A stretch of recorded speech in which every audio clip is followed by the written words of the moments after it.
It's time to take a look at what's happening around Wyoming for Thursday, August 14th. I'm Wendy Kaur, bringing you headlines from the Cowboy State Daily Newsroom, brought to you by the Converse County Tourism Promotion Board. Discover Douglas and Glenrock in beautiful Wyoming, where rich history, outdoor adventure, and welcoming communities await. Feel the energy of Converse County at www.conversecountytourism.com.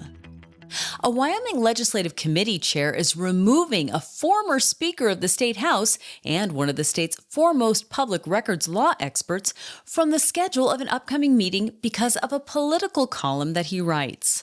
Former House Speaker Tom Lubnow writes a column for Cowboy State Daily that's sometimes fiery in tone and often critical of the Wyoming Freedom Caucus, a group of Republican lawmakers with a social conservative focus.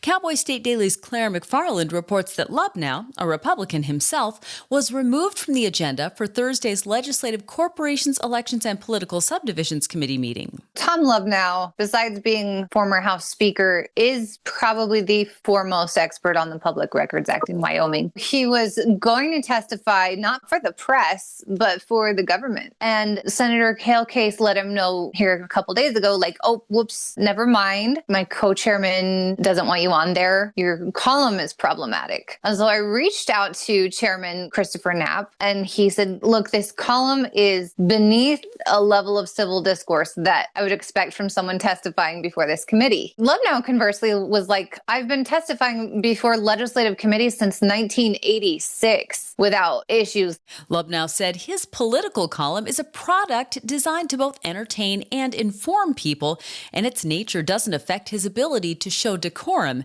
at a legislative meeting. A Sweetwater County Sheriff's Office training exercise on Flaming Gorge Reservoir on Wednesday turned into a real rescue for 5 deputies and a canine on board. The department's Marine unit was conducting a joint training exercise near Buckboard Marina with the Canine Division to acclimate the police dogs to being on a boat and the water when the unexpected happened, according to Cowboy State Daily's Greg Johnson. It was a landing vessel, which means the back end folds down to allow people to get on and off. They were coming in slow, lowered the back end, lowered it too low. So the boat took on water, tipped it over, and that's what put them in the water. There was a captain who was in a partially enclosed cabin and a canine because they were training the dogs to get used to being on a boat in case they ever had to do a water rescue. So one of the canines was on the boat when it tipped over and its leash got tangled. And so it rolled over with the boat. And when its handler noticed the dog didn't come out, he dove in and got it off and got his dog out. Another deputy ran back and made sure that the captain who was in the cabin got out. Sweetwater County Sheriff's Office Deputy Jason Maurer said the result was a best-case scenario for having a boat overturned and added that it highlights the need to always be vigilant and prepared.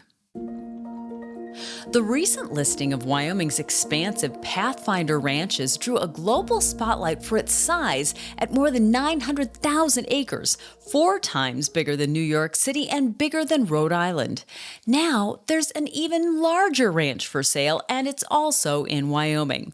Cowboy State Daily's Renee Jean reports that a sheep ranch in southwest Wyoming that lies under the shadow of the Wind River Mountains, spanning parts of Sweetwater and Sublette counties, is on the market for just $22 million. The Midland Ranch in southwest Wyoming is 1.1 million acres. And a really pretty interesting place, too. This is a third generation ranching family. It was first homesteaded in, I think, the 1890s. There's an old remnant of a Pony Express remount operation there along the Big Sandy on this ranch. It was also a crucial point on the Mormon and Oregon trails. The ranch includes a seasonal residence in the Prospect Mountains for summers. There are functional buildings that serve as bunkhouses for ranch hands and barns, shops, and corrals made of old weathered wood.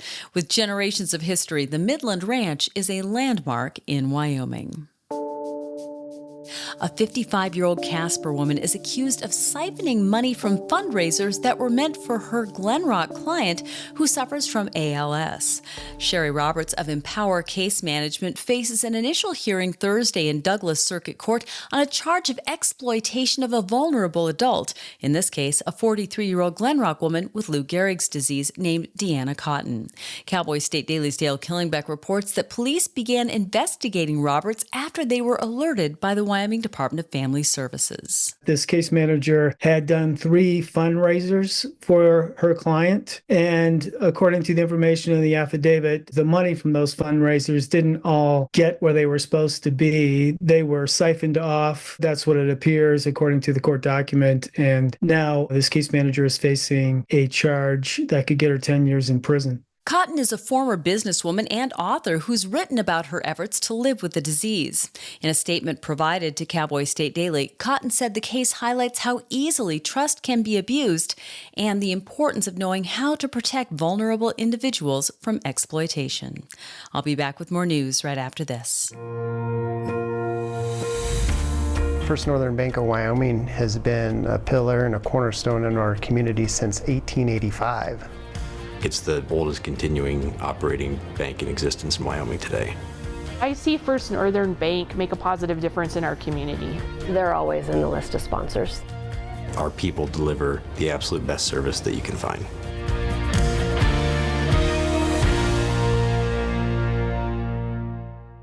A Montana outfitter is facing a $10,000 fine after he allegedly shot a grizzly bear during spring black bear hunting season, then failed to report the killing to authorities on time.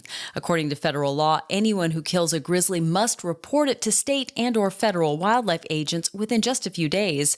But Cowboy State Daily's Mark Hines reports that outfitter Bryant Mickelson waited weeks to report killing the grizzly bear on May 27th. Not clear whether it was unintentionally or not, but he was hunting black bears in kind of northwest Montana and shot a grizzly bear. He waited 2 weeks to report it, and that got him into some hot water. Anybody who kills a grizzly has to report it to either the federal or state game officials within 5 days. He was up in a small mountain range, the outfitter was, but there are known to be grizzlies kind of all throughout that area.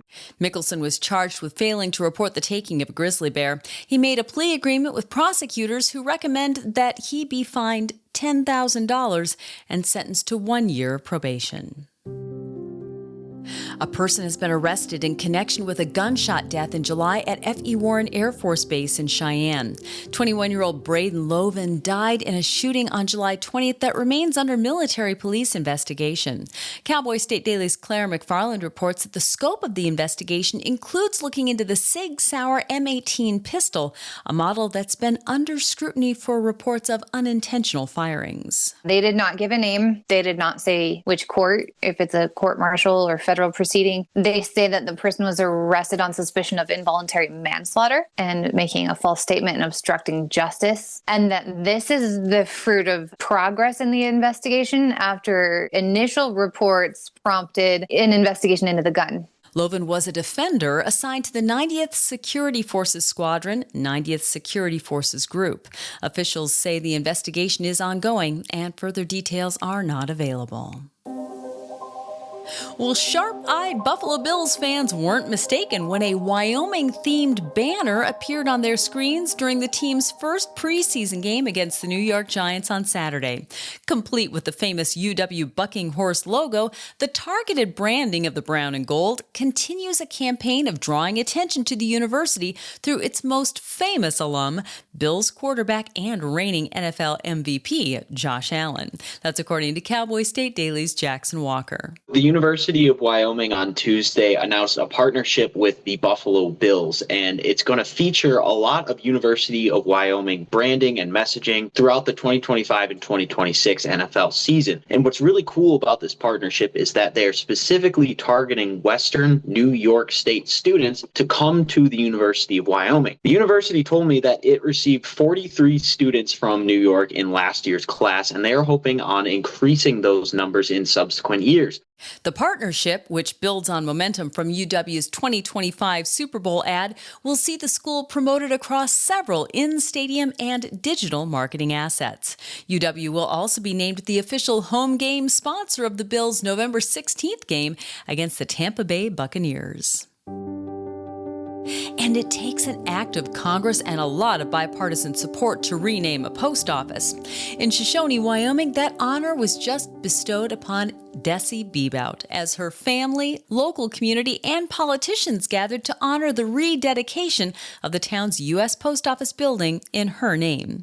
On Wednesday, her family was joined by members of Wyoming's congressional delegation, local officials, and scores of townspeople at Shoshone High School for the renaming.